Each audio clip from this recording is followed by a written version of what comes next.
Good morning students. Today we are going to discuss about reproduction in plants. Reproduction is the ability of a living organism to produce organisms similar to itself. Reproduction in living organisms are categorized in two types: asexual and sexual. Asexual reproduction involves a single parent and does not include gametes, formation or fertilization. The resulting offspring resembles the parent.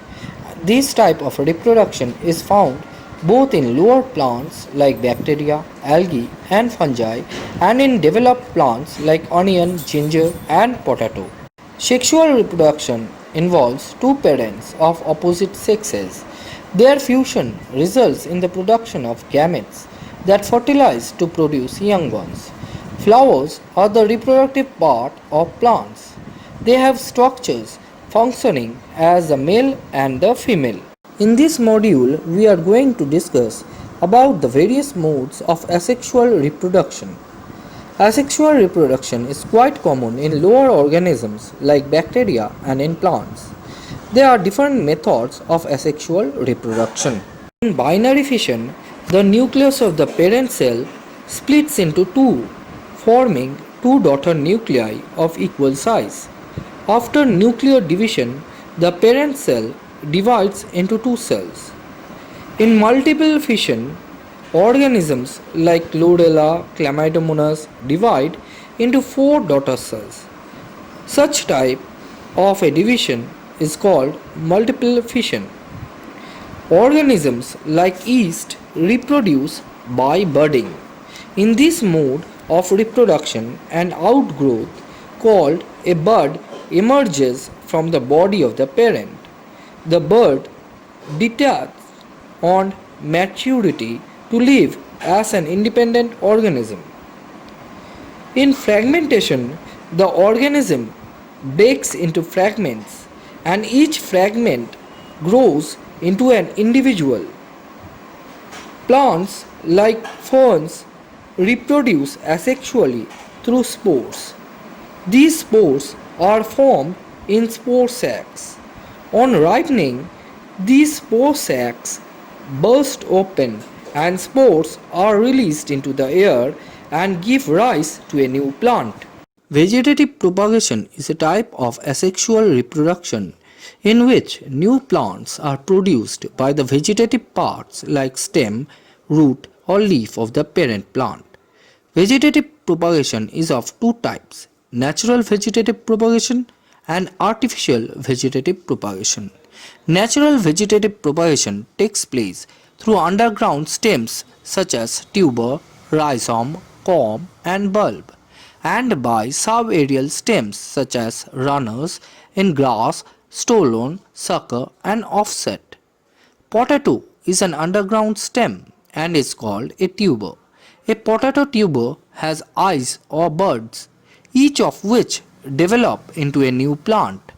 Rhizome is a branched underground stem that grows horizontally along the ground with buds on it. The buds produce aerial stems and underground roots. Rhizome is found in ginger.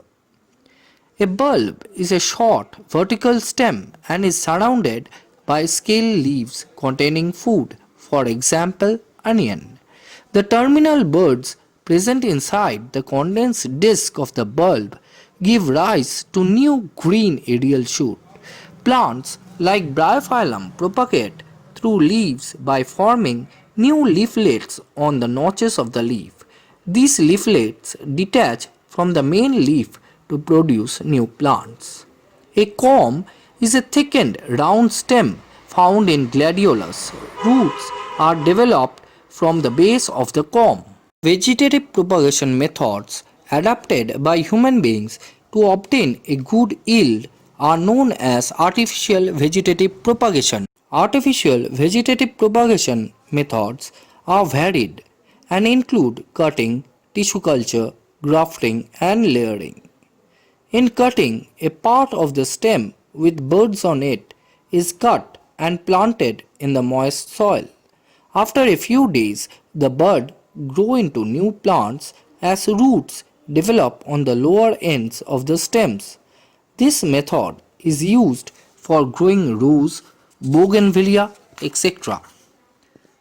In layering, the lower branch of a plant with its bark is removed and bent downward and covered with moist soil with some weight like a stone above it. Adventitious roots develop from this part and grow into new plant. This method is used for growing jasmine, rose, mint and lemon. In grafting, a shoot of the desired variety of a plant is fixed on the stem of another plant of the same or related variety with a tape and wax. The plant part that receives the shoot of the desired variety is called the stalk, and the shoot that is fixed on it is called the scion. After a few days, the stalk and the scion join to each other as new cells develop in the scion and the stalk. Grafting is done in apples, mangoes, guavas, etc. In tissue culture, a small plant tissue is isolated and allowed to grow in a synthetic growth medium under aseptic conditions. After a few days, the plant tissue developed into a callus which later forms a plantlet. This plantlet is transplanted into the soil where it grows into a new plant. Propagation has both advantages as well as disadvantages. Reproduction by vegetative propagation is a faster means of growing plants. The plants produced by vegetative propagation are the same as the parent plant. It is useful in the production of seedless plants such as grapes and sugarcane. But as all plants in a farm are not of the same type, they are not able to fight adverse condition or any disease as there are no variants. Dispersal of the plant is affected that leads to competition for resources in the area. All up to this for today. Study, memorize and note down. And if you have any queries related, feel free to contact. Remain in good health and stay safe at home. Goodbye, students.